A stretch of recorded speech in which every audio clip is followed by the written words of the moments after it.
Here's everything you missed in The Falcon and the Winter Soldier, Episode 2.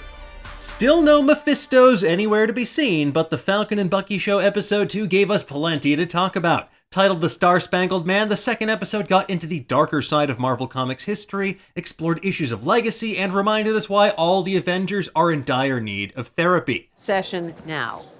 You too, Sam. We're going to break down all the Easter eggs, references, and hidden details that you might have missed. And as always, if you prefer to read all about it, Rosie Knight has you covered over on Nerdist.com. However, to do so, we do need to spoil the living daylights out of this episode, so if you haven't seen it yet, prepare to jump ship, but make sure you have a parachute if you choose to do so. I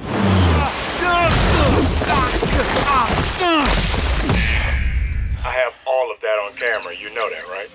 Okay, are all the spoiler phobes gone? Let's get into it, shall we? Episode 2 is all about making our titular heroes deeply uncomfortable, with each other, with their star-spangled replacements, and with the problematic history of the super soldier serum. As showrunner Malcolm Spellman told us in a recent interview, Episode 2 is a doozy, especially for longtime comic fans, which we'll explain further as we break down the episode. Now, the title of the episode itself is actually an Easter egg. It's a reference to the propaganda song from Captain America the First Avenger, Star Spangled Man with a Plan. And that was part of the traveling stage show of which Steve Rogers was a part before he got back to his important business of punching Nazis in their stupid Hydra faces. Now, this episode introduces us to our brand new government-approved Captain America, John Walker, who you may know better as U.S. Agent from the comics. He looks significantly less punchable and doofy than in Episode 1, but give him time. Anyway, that mask does him no favors. As we explained previously, Walker was first introduced in 1986 as Captain America 323 as Super Patriot, a rival to Captain America whose violent brand of jingoistic patriotism stood in sharp contrast to that of Steve Rogers.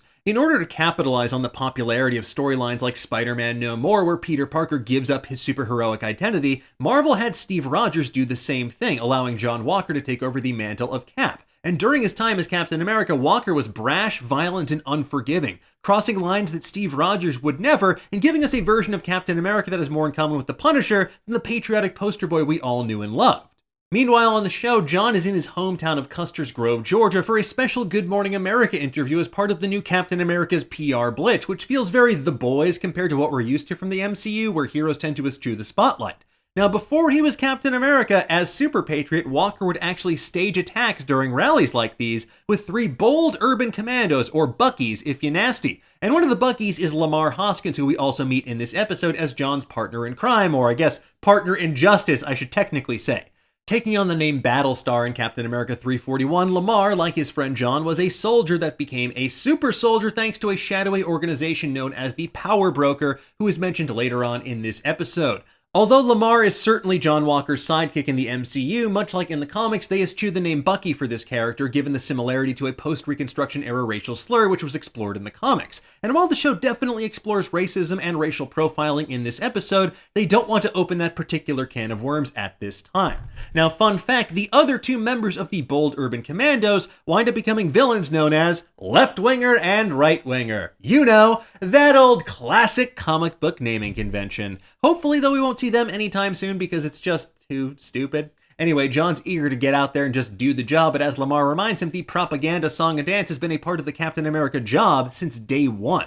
We see the government's wasted no time at all in minting Captain America merchandise and posters that John signs for his fans, and then we get a rundown of John Walker's credentials. He is the first person to win 3 Medals of Honor. He ran counterterrorism and hostage rescue missions, and he's apparently so jacked the government decided to study his body at MIT, where he tested off the charts in every measurable category. So maybe he's born with it, maybe it's mutant genes. Just kidding, he's not a mutant. I know, he's not a mutant. He isn't quite as super a soldier as Steve Rogers yet, but I have a feeling that we're going to see John Walker and Lamar Hoskins take a version of the super soldier serum that's given to them by the power broker at the US government, or some combination of both, considering what happens in the comics and what I can expect to see happen over this series. John tries positioning himself as an everyman compared to people like Tony Stark and Bruce Banner, but what really grinds Bucky's gears is when John says that even though he's never met Steve Rogers, he feels like a brother.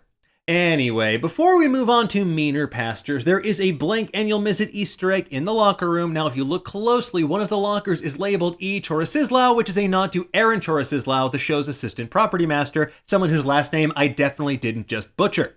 Meanwhile, Bucky and Sam are having an uncomfortable reunion at an airplane hangar while Joaquin Torres preps their flight to Munich so they can track down the Flag Smashers, and during their pre-flight argument, a tradition I miss from air travel, Sam and Bucky debate why the Flag Smashers are so darn strong. And while they later conclude they're all super soldiers in the same vein as Steve Rogers, Sam mentions that most of their enemies fall into categories known as the Big Three. What Big Three?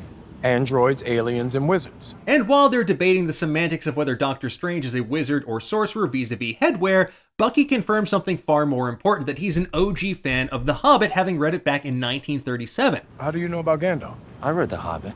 Considering The Hobbit was first published in a limited run of 1,500 copies in September 1937 in London, and wasn't published in the US till 1938, Bucky must have been such a stone-cold freak for fantasy novels that he actually imported it from the UK. Either way, he's gonna lose his mind when he realizes that Everett Ross is actually Bilbo. And although it's purely coincidental, if you look at one of the straps on the plane, it reads 5,000 pound cap, and if you look at the cover of Captain America 28, you'll see a delightfully preposterous scene of Bucky about to be smooshed by a 5,000 pound spiked weight with Captain America on top of it. Anyway, moving on, Sam and Bucky hit the ground running. Well, Sam flies and Bucky literally hits the ground. You think he'd want to avoid big falls like this after what happened the last time?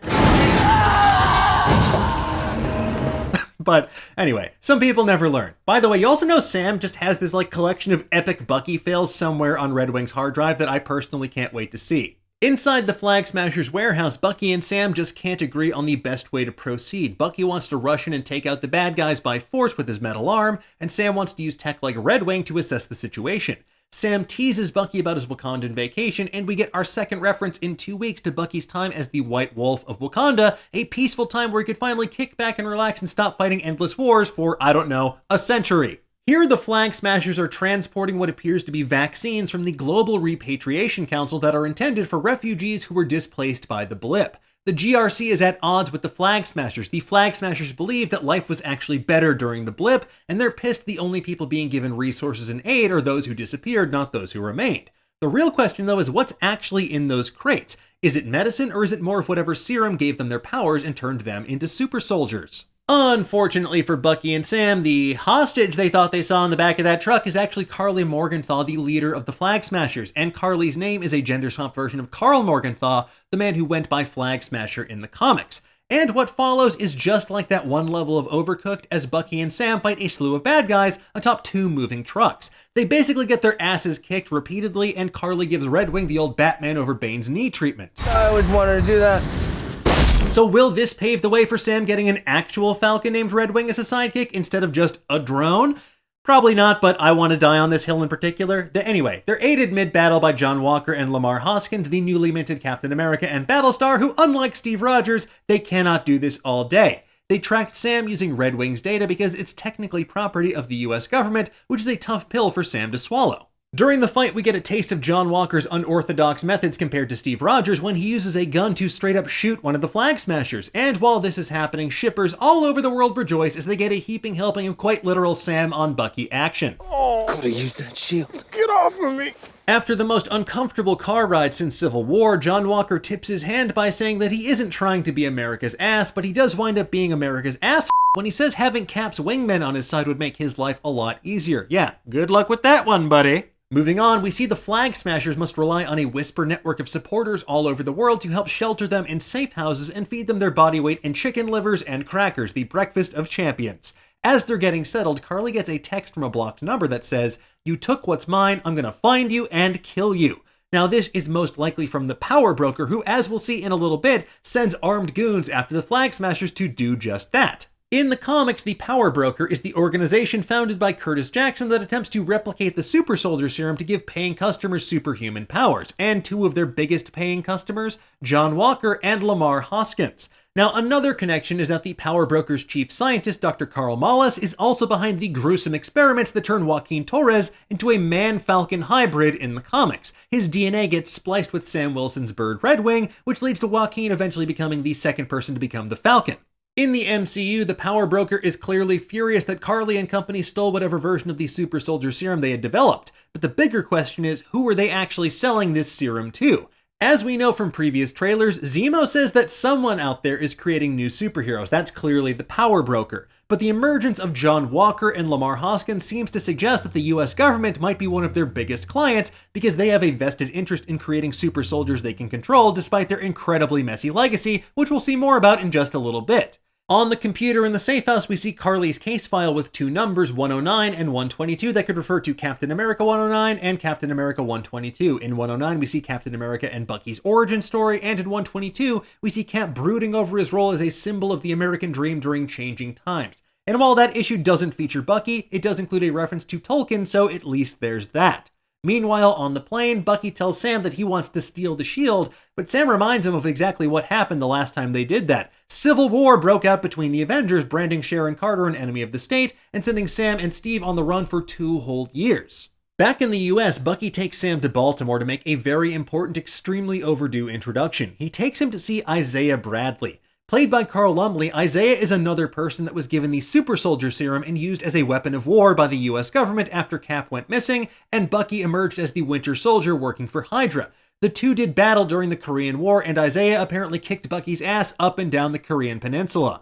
Isaiah is understandably hurt, apprehensive, and furious because unlike Steve Rogers, he wasn't decorated with medals or publicly acknowledged as Captain America. Rather, he was imprisoned for 30 years, experimented on, and treated like a lab rat. Now, for those who don't know, Isaiah was first introduced in 2003's Truth, Red, White, and Black miniseries by Robert Morales and Kyle Baker, which was inspired by the real-life Tuskegee experiments. Known as the Black Captain America, Isaiah was one of 300 black soldiers experimented on by the Army in an effort to replicate the super soldier serum that gave Steve Rogers his powers. Of 300 subjects, only Isaiah survived, and he went on to take the mantle of Captain America fighting in Europe for the US. But his reward wasn't fame, fortune, or a cushy spot on the Avengers. Rather, he was subjected to decades of solitary confinement in prison as his mind slowly deteriorated thanks to side effects from the serum.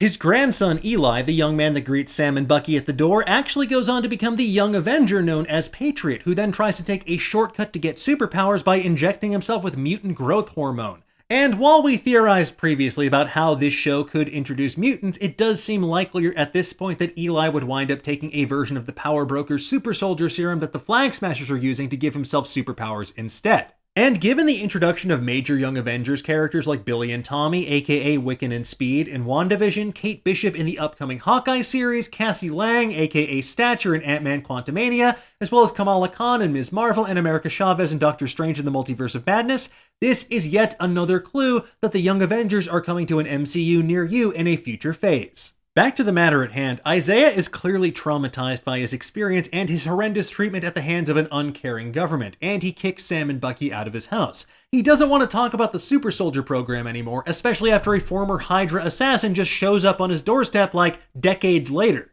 Outside, we learn Steve Rogers never knew about Isaiah Bradley, and Bucky didn't tell anyone because Isaiah had already been through enough. And from there, things go from bad to worse because a pair of cops arrive and proceed to racially profile Sam, and they only stop once they realize he's an Avenger. Then they arrest Bucky for missing his court-mandated therapy session. It's frankly a visceral scene because we see that once again, not even being an Avenger makes you immune to systemic racism and white supremacist power structures.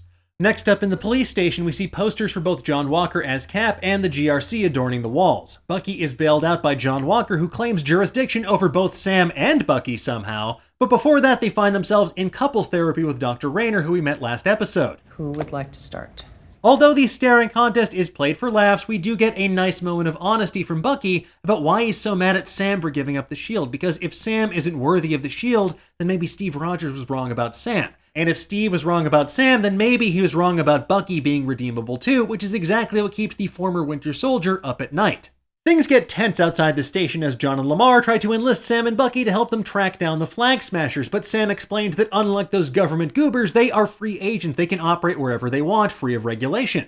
Walker tells them to stay the hell out of their way, which I have a feeling they won't, especially considering that Bucky's master plan for tracking down the Flag Smashers is to pay a visit to the man who tore the Avengers apart during Civil War, Baron Zemo. Because if anyone knows Hydra's secrets, including the location of illicit super soldier serum, it's gonna be him. Meanwhile, in Slovakia, the Flag Smashers load their stolen medicine onto an airplane while the Power Broker's goons arrive. We see just how deep their fanaticism runs when one of the Flag Smashers sacrifices his life to let the others escape, getting gunned down basically instantly. Although the Flag Smashers do escape, we can't help but wonder, is that really stolen medicine they're transporting, or is it more super soldier serum so they can mint more superpowered agents of chaos? The episode ends with a flyover of the Berlin Victory Column before we get a sneak peek of Zemo chillin' in a German prison in cell 2187, where he plays chess like any Marvel villain worth their salt. There's a Star Wars connection here. Cell 2187 was where Princess Leia was held on the OG Death Star. As for Zemo, I don't think he'll be quite as heroic as Princess Leia or our favorite ex-Imperial FN2187, aka Finn.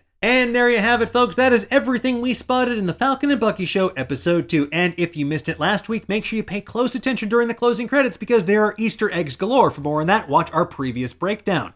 Anyway, as for what comes next, that's anybody's guess, but we know from previous trailers they follow Zemo to Madripoor, the island nation often associated with Wolverine and the X-Men in the comics. But what will his price for cooperation be? Only time will tell. In the meantime, we'll have plenty more deep dives into the world of the Falcon and Bucky Show and the rest of the Marvel Cinematic Universe for you over at Nerdist. And with that said, tell us, what did you think of this episode? Did you spot anything we missed? No volunteers? Wow, how surprising. Let us know in the comments below, and for the latest and greatest in the world of pop culture, stay tuned to Nerdist.com.